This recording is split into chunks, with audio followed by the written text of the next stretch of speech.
Como é que estamos, meus caros? Bora pegar tema especial, afinal de contas, hoje é um dia especial, né?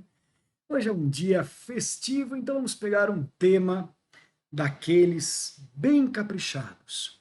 Um tema daqueles que a gente fala, puxa vida, hein? Esse aqui é um tema, né, bem caprichado pela banca. É o tema relativo, senhores, aos controles que podem ser exercidos sobre a administração e sobre os atos administrativos e os agentes que integram a estrutura da administração, certo? Mas hoje vamos fazer a introdução, né? Não vamos pegar cada um dos tópicos nem nada, porque esse é um tema vasto, é um tema amplo, é um tema que precisa ser bem trabalhado, porque uma prova exigente costuma usar esse tema para fazer as perguntas mais difíceis, aquelas que são as perguntas que fazem a diferença entre estar na nota de corte ou não estar na nota de corte, né? De uma forma geral, as bancas colocam ali perto de metade de um concurso baseado em conhecimentos que você adquire se você tiver aí, né, um curso completo, um ano completo de estudo, mas sem muita atenção, sem muita profundidade. A outra metade exige um trabalho maior do candidato, ou seja, de você. E essa outra metade é que faz a diferença para a nota de corte, né? E o tema do controle da administração é um desses temas. É um tema utilizado para perguntas um pouco mais elaboradas, um pouco mais técnicas, um pouco mais exigentes. Muito bem, meus amigos. Quando a gente for falar do controle que é exercido sobre a administração, nós temos que começar a nossa conversa lembrando de algumas outras questões que vão ser muito relevantes agora para entendermos o controle. A primeira delas, senhores, temos que lembrar que nós temos, né, no nosso sistema constitucionalizado a chamada separação e harmonia dos três poderes e o famoso mecanismo de freios e contrapesos, também chamado de checks and balances. Bom, quando a gente fala da separação dos três poderes, estamos lembrando de uma teoria arcaica, uma teoria antiga, chamada teoria tripartite, de um camarada que era o Barão de Montesquieu, que aconteceu, né, essa teoria foi apresentada durante o período do Iluminismo francês, no momento posterior à decretação da queda da Bastilha, durante o fervor da Revolução Francesa, 14 de julho de 1789, certo?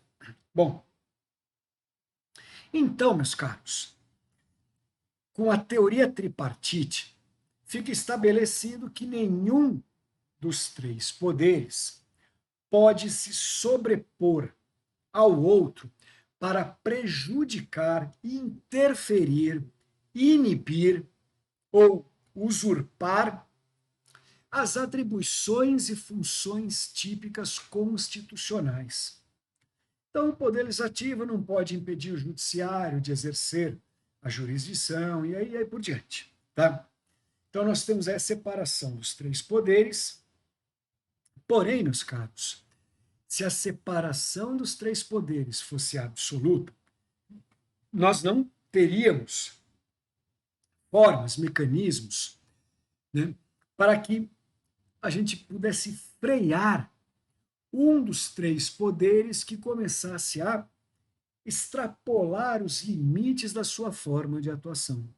Então, por conta disso, também existe o chamado sistema checks and balances, ou freios e contrapesos, que eu tenho certeza que vocês estudam e estudam muito bem em direito constitucional, principalmente com o meu querido amigo Ricardo, né? Então, não vou gastar o nosso tempo, não vou gastar o meu latim. com checks and balances, com freios e contrapesos, porém, o que você precisa lembrar é que parte do que nós vamos começar a debater hoje, nos chamados mecanismos, formas e sistemas de controle exercido sobre o poder executivo e principalmente sobre a administração, vão decorrer ou vão integrar, depende da forma como você interpretar, esse sistema de freios e contrapesos. Joia? Para isso, então, eu preparei um texto para vocês, gente, de introdução, porque nós temos que, num primeiro momento, saber olhar para o Instituto e identificar aonde ele está, quais são os elementos, quais são os pontos e as formas através das quais a gente vai se desdobrar e explicar mais para frente. Mas as bancas, as provas já cobram e cobram bastante essa introdução, essa primeira parte. Então, eu tive um trabalho de colocar os textos completos para a gente fazer juntos agora um primeiro contato, um reconhecimento, e eu já vou aproveitar para identificar para vocês quais desses elementos que nós vamos ver juntos agora estão sendo exaustivamente, cansativamente cobrados nas bancas de 2020 para cá. Fechou? Bora trabalhar então? Vem comigo e vamos olhar para o texto. Olha lá. Então, aqui, meus amigos, eu estou falando das chamadas, né, do mecanismo de controle sobre a administração, mas quando eu falo controle sobre a administração, tem que ficar claro para vocês que é a administração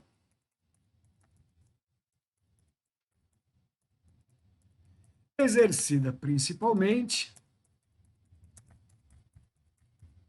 pelo Poder Executivo, tá?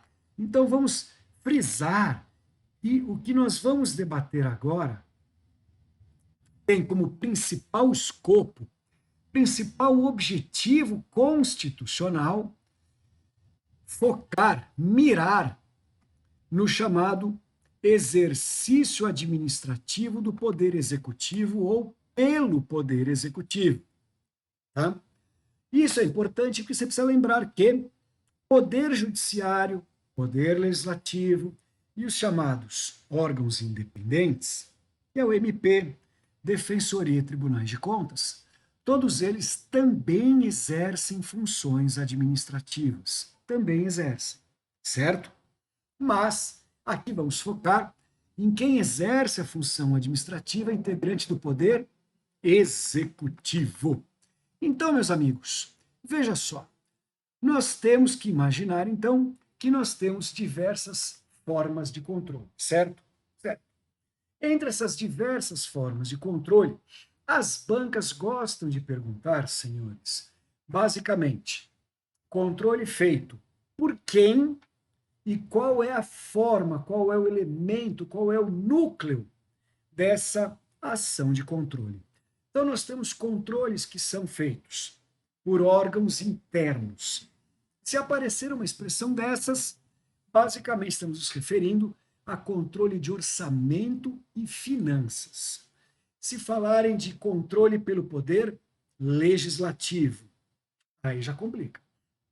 O legislativo, ele exerce um grande conjunto de formas de controle e fiscalização sobre o executivo, muito além do controle sobre as contas que o chefe do executivo é obrigado a prestar depois de encerrado o exercício financeiro. Mas muito mais. Tá? Aí, fora isso, temos também controle feito pelo poder, né, popular, pela coletividade, né? E esse é um ponto bastante festejado e que você vai ter que anotar comigo uma novidade de nomenclatura, uma ideia nova que surgiu e já se consagrou nas provas, da tal da accountability vertical. Nossa Senhora. Também temos controle exercido pelo Poder Judiciário, controle feito pela própria administração, controle pelo Tribunal de Contas. Então, veja você que a pacoteira é grande. Bora então fazer o reconhecimento, a análise e este primeiro contato da introdução desse tema que é muito importante. Vamos lá. Então, quando a gente passa a falar destas formas de controle, a primeira que eu vou trabalhar com vocês é justamente a accountability vertical. Joia! Amigos, essa expressão accountability, ela tem uma origem diferente dessa que parece ser a que está sendo adotada. A accountability surgiu como um fundamento trazido pela Organização das Nações Unidas, principalmente de transparência, fiscalização, prestação de contas e punição, quando houver irregularidades, no uso de recursos públicos, de receitas públicas, de dinheiro público. Então, a origem, a ideia primordial da accountability era essa. Porém, com o advento da ideia de governança, e principalmente governança pública, começou a surgir a ideia de que a accountability pode ir um pouco além. Ela pode ser compreendida também como mecanismo, como instrumento poderoso de controle direto. Controle direto sobre irregularidades praticadas pelo Poder Executivo ou pelos agentes públicos. Joia? Então, começaram a trazer a ideia da accountability para dentro dos pressupostos da governança pública. E com isso, entramos agora na conjugação. Quando nós tivermos governança com accountability, estamos nos preocupando com, basicamente, a conformidade perante a regularidade fiscal, conformidade perante o emprego de recursos públicos, né, prevenção e combate à corrupção em geral, e isso a gente também chama de compliance, né? Então, o primeiro mecanismo ou ideia de controle exercível é o controle feito pela população sobre o administrador, sobre os agentes públicos em geral, e isso vem recebendo o nome de accountability vertical. Accountability vertical. Se existe uma accountability vertical, quer dizer que vai existir uma accountability horizontal, né? Bom, então a accountability vertical quer dizer que o povo, detentor de todo o poder, está fiscalizando de cima para baixo os agentes públicos contratados pelo povo através do regime democrático. Joia?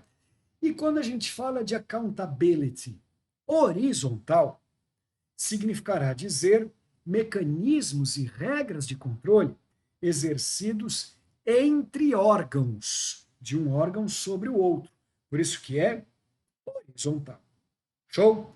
Então, agora olhando um pouco mais para a nossa accountability vertical, que, junto com a ideia de governança pública, nos leva ao surgimento do compliance governamental. Compliance governamental nada mais é do que regime de conformidade. Conformidade fiscal, conformidade com receitas públicas, conformidade com bens, dinheiro público, principalmente na prevenção e também no combate a toda forma de corrupção. Matou? Então agora vem para o texto comigo e vamos olhar esta história da compliance vertical. Você entendeu a ideia de vertical, né? Porque se o povo é o dono de toda forma de poder, é dele que emana, a hora que ele resolveu fiscalizar os seus administradores, ele está fiscalizando de cima para baixo, tá? Bom, vamos lá. Olhando aqui, gente. Então, o elemento-chave do controle popular está no artigo 5º da Constituição Federal, que trabalha para a gente, né, as ideias dos direitos individuais e suas garantias, e lá, no inciso 73, vai trazer para a gente a ideia da chamada ação popular. Então vamos ver os elementos que são fundamentais nesse texto. Olha só, gente. Em primeiro lugar, está dizendo aqui que estamos falando de qualquer cidadão. Qualquer cidadão. Quando a gente fala qualquer cidadão, senhores, veja, estamos primeiramente excluindo, por óbvio, pessoa jurídica, né? Pessoa jurídica não é cidadã. Então, nós temos que falar de pessoas naturais, pessoas físicas. Legal? Em segundo lugar, a gente fala de qualquer, o que nos daria a ideia de podermos incluir aqui o estrangeiro, né?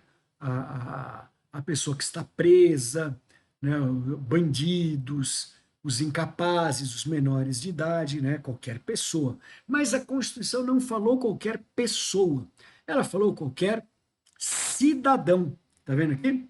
Então, senhores, para que uma pessoa física possa ingressar com uma chamada ação popular, ele precisa ostentar sua cidadania.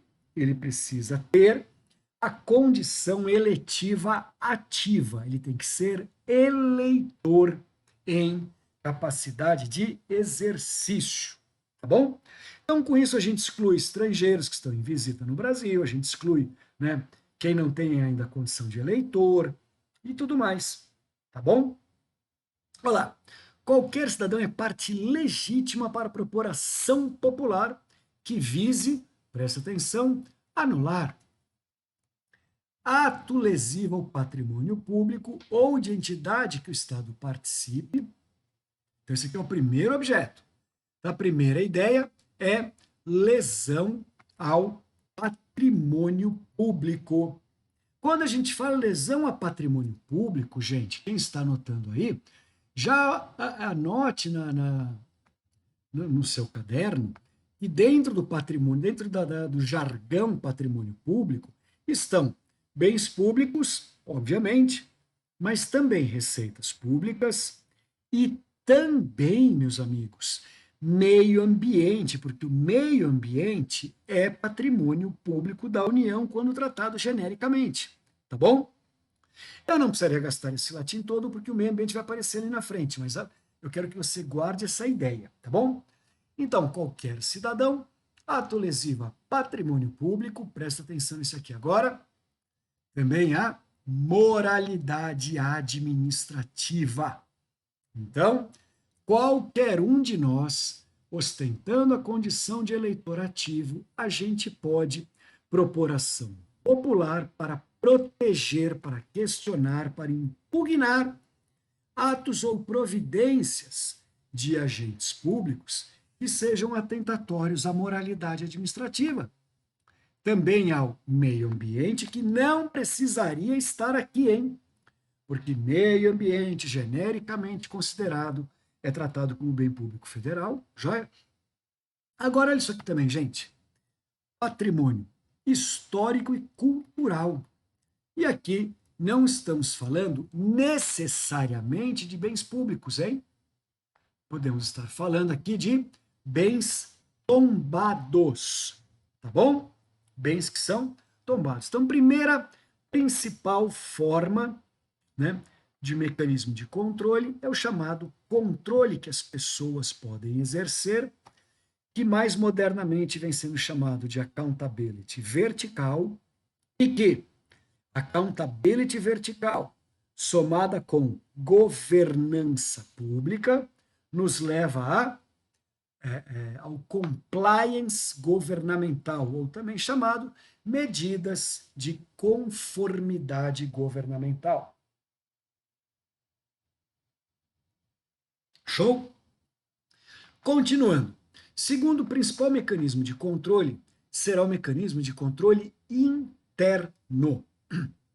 Isso aqui, gente, é tema cansativamente explorado por bancas. Por quê? Porque uma banca examinadora, por exemplo, uma CES Gran Rio, ela está acostumada já a perguntar para a galera, perguntar para os candidatos, né, esse tipo de conhecimento. Veja, Tribunal de Contas é um órgão. Se o Tribunal de Contas é um órgão, a ideia é que ele integre a estrutura da administração direta, certo? Se ele é administração direta, ele está dentro do corpo da pessoa política da União, no caso do Tribunal de Contas da União. Sim, ele está lá dentro. Aí vem a banca e pergunta para você quem exerce o controle interno de contas. E aí a grande maioria escorrega, falando, Tribunal de Contas é órgão de administração direta, a administração direta está dentro da estrutura, então é o Tribunal de Contas. E vai ter essa alternativa lá, vai ter. Só que é errado, gente. Porque Tribunal de Contas não exerce controle interno da conta dos outros. Ele é um tribunal, ele é distante, ele é outra entidade. Controle interno, dê atenção aqui para o texto agora, gente. Nos moldes da Constituição, o controle interno é exercido por um órgão que cada um dos poderes estará obrigado a criar e manter, justamente para fazer um controle de acompanhamento, um controle preventivo, um controle do dia a dia daquela própria entidade ou poder, na análise, aqui ó, né, na análise de legalidade orçamentária, financeira e patrimonial, tá bom?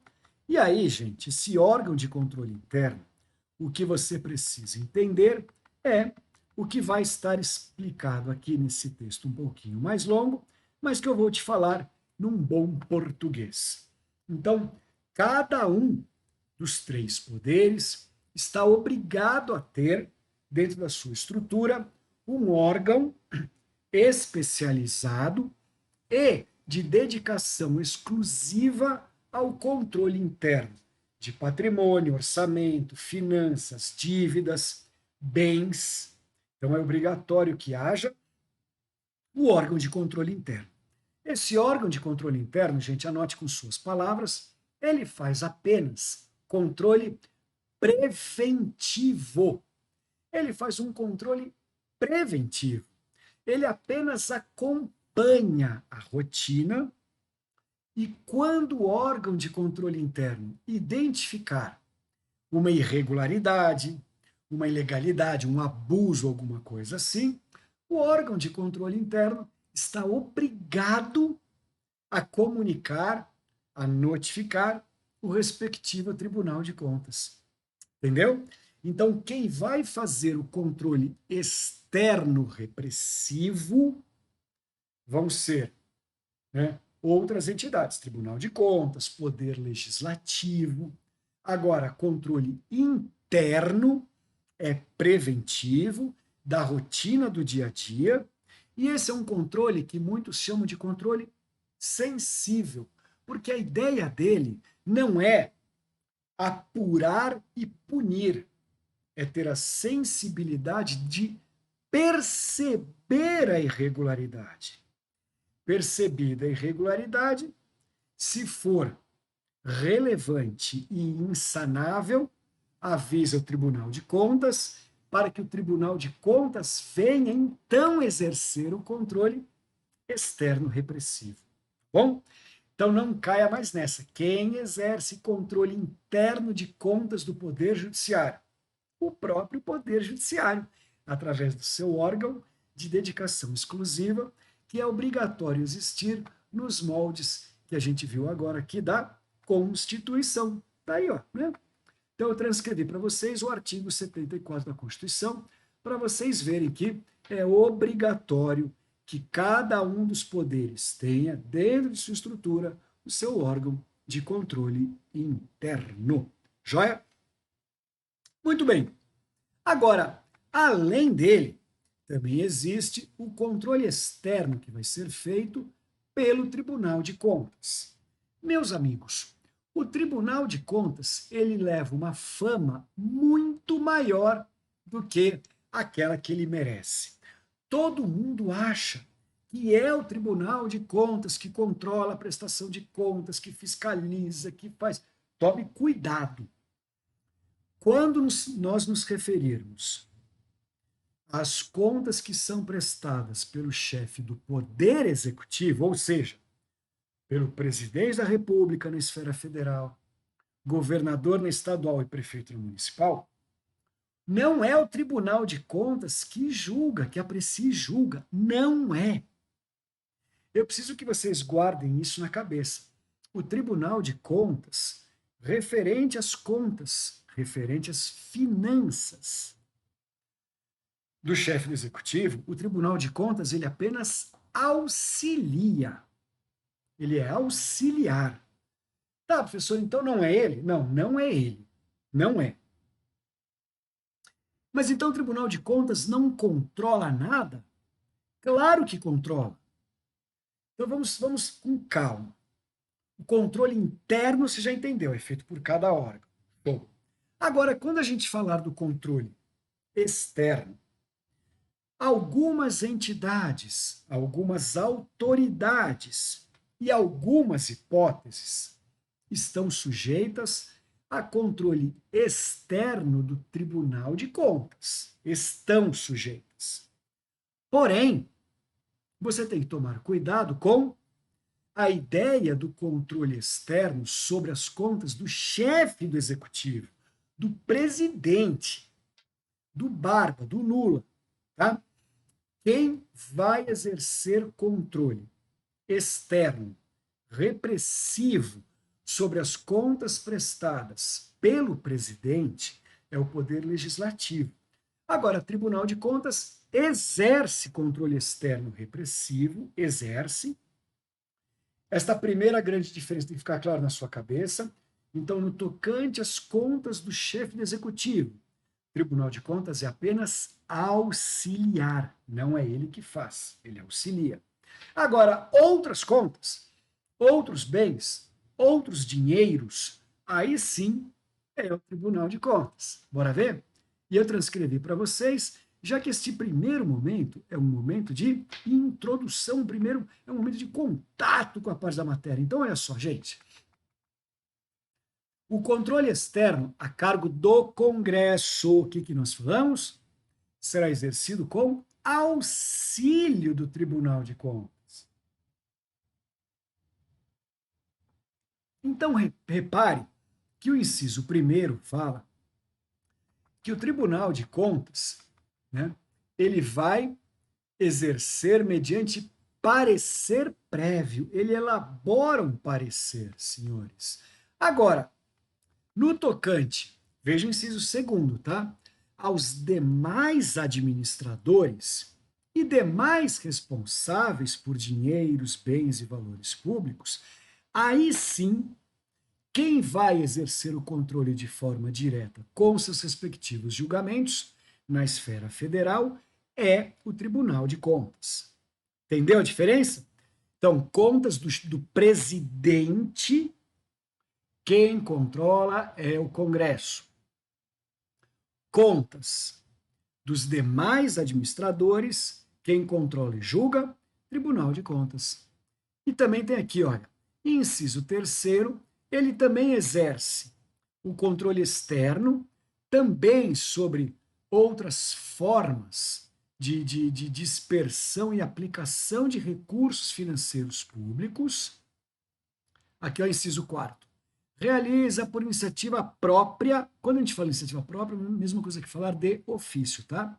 Ou por solicitação, por requerimento, as tais das inspeções e auditorias técnicas, fiscaliza, olha o inciso quinto, gente, esse inciso quinto, ele é campeão de incidência em provas por conta da empresa de energia Itaipu, que ela é binacional. Então, o Tribunal de Contas controla as contas de Itaipu naquilo que é relativo aos valores aplicados ou pertencentes ao Estado brasileiro. Beleza? Fiscaliza a aplicação de quaisquer recursos repassados pelo governo federal para estados e municípios. Então, aí o Tribunal de Contas é quem julga diretamente. Aí é controle externo, sim, tá? Então, quando a União faz um repasse, firma um convênio com o Estado ou com o município, repassa dinheiro, quem vai julgar a aplicação e legalidade desse dinheiro, do uso desse dinheiro, é sim o Tribunal de Contas da União. Olha lá. Aí ele aplica os responsáveis, tal, não sei o quê, né? Medidas punitivas e tudo mais. Agora, lembra que eu comentei a nossa conversa falando sobre a separação dos três poderes? O inciso 9 vem trazer uma destas cautelas. Olha lá. Assinar prazo para que órgão ou entidade adote as providências necessárias ao exato cumprimento da lei quando identificar uma ilegalidade. Agora, isso é muito mais em relação aos outros dois poderes, entendeu? Ao poder legislativo e ao poder judiciário. O inciso 10º também é bem cobrado nas provas, no tocante a apenas sustar a execução do ato que o Tribunal de Contas apontou como irregular. Aí, nesse inciso 9º, quando o prazo fixado for ignorado. Joia? E aí também tem a ideia sobre os atos de abusos. Agora, o parágrafo 1º, gente, foi cobrado no ano de 2023 em 4 concursos distintos, que é relativo aos contratos. No caso de contrato, o ato de sustação será adotado diretamente pelo Poder Legislativo, que solicitará de imediato ao Poder Executivo as medidas cabíveis. Então, senhores, tomem cuidado. Quem manda sustar eficácia de contrato é o Poder Legislativo, tá bom? Se o Congresso Nacional ou o Poder Executivo, no prazo de 90 dias, não efetivar as medidas, aí o Tribunal de Contas decide a respeito. Perfeito? Aí aqui no final, senhores, é relativo a quem toma as contas do Tribunal de Contas, né? Ou seja, a gente vai deixar o cachorro vigiando a linguiça? Não é uma boa ideia, né? Então, veja, se é o Tribunal de Contas que vai ter a palavra final, a palavra, né, de julgamento e apreciação, com exceção do chefe do executivo e com exceção dos contratos firmados pelos demais poderes. Se é o Tribunal de Contas que decide sobre contas e dinheiros de todos os demais administradores e órgãos e entes públicos, quem toma as contas do Tribunal de Contas? E a resposta vem aqui. Então, a Constituição criou um mecanismo super inteligente, atribuindo ao Poder Legislativo a tomada de contas sobre as contas do Tribunal de Contas. Então, os tribunais de contas prestam contas ao Poder Legislativo. Joia? O Poder Legislativo, gente, ele é, agora né, que vamos trabalhar isso, ele é o grande fiscal, ele é o grande controlador do Poder Executivo. A gente fica com aquela ideia básica de que deveria ser o Poder Judiciário, né? Até mesmo por todo esse ativismo que o Supremo, que o STF vem exercendo. Só que, na verdade, gente, quem realmente controla e fiscaliza o Poder Executivo é o Legislativo. E ele tem inúmeras atribuições e competências fixadas pela Constituição, todas elas bastante cobradas nas provas. Quer ver? Eu até coloquei uma a uma aqui para vocês, para que não sobre dúvidas, dores ou queixas. Olha só. Então, lembrem-se de um detalhe, hein? O que algumas provas gostam de saber é se o controle é feito pela Câmara dos Deputados, pelo Senado ou pelo Congresso. Lembrem-se que as três instituições não se confundem, tá? Congresso é uma coisa, Câmara dos Deputados é outra, Senado é outra. Então, lembrem dos controles exercidos pelo Congresso. E aí está, né? Tratados, acordos, decretar guerra, firmar a paz, autorizar presidente e vice a viajar para o exterior. Olha aqui, gente. Lembrem-se que estado de defesa e intervenção, né, estado de sítio, né, e suspender essas medidas, o Poder Executivo, o Presidente da República, ele solicita. Então, ele solicita a decretação de estado de defesa, estado de emergência, né, intervenção federal, e ele pede autorização para estado de sítio, ou depois para suspender essas medidas. Tome cuidado. Aí está aqui, sustar os atos do executivo, isso é super importante. Julgar anualmente as contas prestadas pelo presidente. Então está aqui. Quem faz o controle externo sobre as contas do chefe do executivo é o Congresso, não é a Câmara, não é o Senado. É a outra composição, é a composição maior, é a composição do Congresso Nacional. Joia? Quem é que decreta a calamidade que aconteceu recentemente por causa da pandemia? Cuidado com a diferença entre calamidade e estado de sítio, estado de defesa, hein? Quem decreta a calamidade é o Congresso. Agora, quem decreta estado de defesa, intervenção federal, estado de sítio, é o chefe do executivo mediante prévia autorização do Congresso. Já o estado de calamidade é o próprio Congresso que deve decretar. Beleza? Agora aqui, ó, vamos falar agora de controles exercidos pelas casas e não mais pelo Congresso. O que estamos vendo aqui no parágrafo primeiro, senhores, escrevam ao lado, que o Poder Legislativo pode exigir a presença de autoridades públicas a prestarem esclarecimentos sobre os atos e os fatos da administração. Perfeito? E aí, então, a pessoa, né, o ministro, o secretário, o gestor público, está obrigado a comparecer e prestar esclarecimentos que podem ser na forma oral ou pode ser por escrito. Show? Aí nós temos agora competências da Câmara dos Deputados. Este inciso primeiro é, obviamente, o mais cobrado nas provas, que é relativo a autorizar a instauração do processo de impedimento, do processo de impeachment. Então, quem recebe a acusação é a Câmara, mas não é a Câmara que julga, senhores. Quem julga, quem processa e julga é o Senado. Então, isso tudo, esses pequenos detalhes que são aquilo que eu havia comentado um pouco antes, são os pontos um pouco mais técnicos ou um pouco mais exigentes que fazem a diferença entre chegar perto da nota de corte ou chegar na nota de corte. Legal? E isso aqui, gente, tem uma chance enorme de aparecer. Né? Apesar de não ser exatamente o tema da aula, né? Que isso aqui não é controle sobre a administração, isso aqui é controle sobre o STF, mas quem é que julga o STF? Quem é que processa e julga a ação de impeachment do ministro do Supremo? Também é o Senado.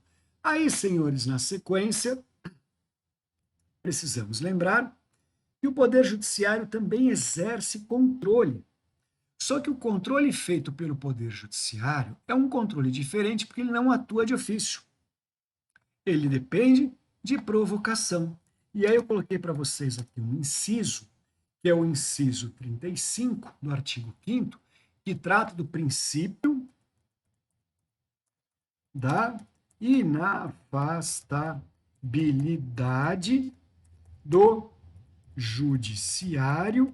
Alguns falam inafastabilidade da jurisdição, porque, afinal de contas, como o Brasil adota o modelo inglês, a jurisdição é una e tida como privativa do Poder Judiciário. Joia? Então, é a partir desse dispositivo do inciso 35 do artigo 5º que o Poder Judiciário poderá ser provocado para apreciar atos, decisões e tudo mais que tenham sido proferidas ou decretados pelos administradores em geral, ou qualquer um dos poderes no exercício da função administrativa. E, por fim, o controle também é feito pela própria administração. Esse controle que é feito pela própria administração tem um elemento diferencial que é a súmula 473, e ela vai tratar de um poder que foi dado à própria administração, que é o famosíssimo poder de autotutela. Então, a súmula 473, senhores, ela vem apenas trazer para a gente o chamado poder de autotutela, segundo o qual a administração poderá exercer controle sobre ela mesma. Joia? E aí, então, ficamos assim. No tema sobre controle, esta é uma introdução, é um primeiro contato, né? Estamos falando do controle popular, que vem sendo apelidado de accountability vertical, e aí o pulo do gato é saber esses detalhes a mais que estão em vermelho, mas claro que tem que ser aprofundado, questão de custas, multa e tudo mais, extensão, se pode desistir, se não pode, mas isso são estudos posteriores, estudos mais profundos. O controle feito pelo órgão de controle interno, tá? Então você não cai mais na esparrela, você não cai mais na pegadinha de falar que o controle de contas e finanças do judiciário é exercido pelo Tribunal de Contas como controle interno. Não. O controle de finanças, orçamento, financeiro do judiciário é feito pelo judiciário de forma preventiva e na rotina do dia a dia pelo órgão de controle interno, tá bom? Aí depois você viu comigo também o detalhe sobre os tribunais de contas, que são super importantes no tema do controle sobre a administração. Lembrando que nas receitas, despesas e orçamentos do chefe do executivo, o Tribunal de Contas apenas auxilia emitindo parecer. Agora, dos demais administradores, o Tribunal de Contas exerce o controle direto, inclusive naquela questão relativa às empresas binacionais, tal como Itaipu. E aquele probleminha sobre o contrato, né? Quem controla os contratos. Joia. Aí, encerrado isso, eu trabalhei com vocês esse primeiro contato, essa introdução sobre o controle que é feito pelo poder legislativo. Lembrando que, na esfera federal, o poder legislativo vai, né, o jargão poder legislativo, vai representar até 3 instituições distintas. Congresso Nacional é uma, Senado Federal é outra, Câmara dos Deputados é outra. E aí aqui cabe a você desenvolver seus mecanismos de concentração para você depois lembrar a forma de controle a quem pertence, se ela é da Câmara, do Senado ou do Congresso. Eu apresentei para vocês aqui nesse primeiro contato os elementos mais cobrados recentemente, principalmente a questão do impeachment, certo? Depois, no Poder Judiciário, eu trabalhei com vocês a ideia da súmula Agora, aqui na administração, gente, veja, eu coloquei para vocês a chamada autotutela administrativa, que é a mais, digamos assim, né, mais presente nas provas em geral. Porém, gente, isso não exclui as demais formas de controle que nós temos sobre os elementos administrativos que são feitos pela própria administração. Porque aí nós vamos sair desse controle espontâneo que é feito pela própria administração, chamado de autotutela administrativa decorrente da súmula 473. E nós vamos observar as formas de controle por provocação. E aí você tem que estudar comigo ainda. Os recursos administrativos, digamos assim, né, que é o recurso direto e o recurso hierárquico, o pedido de reconsideração ou retratação, certo? Entre outros mecanismos administrativos que o cidadão procura a estrutura da administração, explica que houve uma decisão, um ato ou uma conduta de órgão ou ente público ou agente público, e por conta disso, esse particular está impugnando, está pedindo, né, uma tutela, ele está querendo afastar aquilo que foi feito através de recursos, quando tivermos decisões, pedido de consideração, quando tivermos decisões, reclamação, quando não tivermos uma decisão, mas apenas um ato ou uma prática, uma conduta sobre a qual o particular está querendo impugnar ou se ver livre. Tá bom? Mas a ideia hoje era trazer essa introdução, explicar para vocês, lembrar dos fundamentos que estão residentes lá na teoria tripartite do Barão de Montesquieu, na separação e harmonia dos três poderes, e estas ferramentas que citamos agora há pouco, várias delas ligadas diretamente ao chamado mecanismo ou sistema de freios e contrapesos. Beleza? Então, com isso, vocês estão tendo esse primeiro contato, estão observando. Lembrando que, se no Brasil nós temos a adoção do modelo inglês de jurisdição una, e junto comigo você viu que a súmula 473 do STF deixa claro que a administração sempre pode, né, controlar seus próprios atos e decisões. Nós poderemos ter decisões definitivas da administração, definitivas do legislativo, exercendo controles sobre a administração, só que em função do modelo inglês, artigo 5º, inciso 35, sempre poderemos provocar o poder judiciário que dará a última palavra sobre legalidade ou lesão a direitos, certo? Então, nós temos um mecanismo complexo, um controle exercido pela população, pelo judiciário, pelo legislativo, pela própria administração, e também controle interno pela própria entidade, mas, em todos esses casos, em virtude da adoção do modelo inglês de jurisdição una, se o problema de controle ou fiscalização envolver legalidade ou violação de direitos, a última palavra, em tese, será do Poder Judiciário. Tá bom? Peguem esse material que está à disposição de vocês, trabalhem, memorizem, leiam e releiam, porque nós teremos ainda mais aulas comigo ou com outros professores que vão detalhar os mecanismos de controle um a um. Mas para isso é super importante que você recorde essa introdução, sem a qual você ia ficar perdidaço nesse tema fundamental, que é o tema, como eu falei para vocês, bastante explorado para fazer as questões que vão dar a diferença entre quase nota de corte ou nota de corte efetivamente. Tá bom? Então, peguem esse material, leiam com cuidado.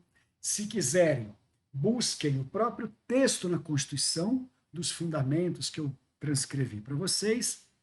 Lembrem que no controle administrativo nós temos ainda outros dispositivos que não foram tratados aqui, tal como a Lei 9784 de 99, que fala dos recursos administrativos, do pedido de impugnação, entre outros, né, que vamos ter que trabalhar, inclusive o da reclamação administrativa.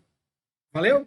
Então, peguem esse material, coloquem ele na cabeça, não é para pegar o texto e passar na cabeça, né? Leiam, releiam, treleiam, até você se familiarizar com os detalhes. Muito cuidado no legislativo, porque nós temos mecanismos e formas de controle do Congresso, controles da Câmara e controles do Senado. E as bancas vão escrever o controle corretinho, só que na hora que colocar a alternativa, vão inverter, trocando a casa. Então, a pegadinha mora aí. Falou? Você ficou atento? Maravilha. Então, a todos, excelente final, né, de festas de Natal, um ótimo, né, muita paz, muita harmonia para todos vocês e nos falamos nas nossas próximas aulas, gente. Muito obrigado. Tchau.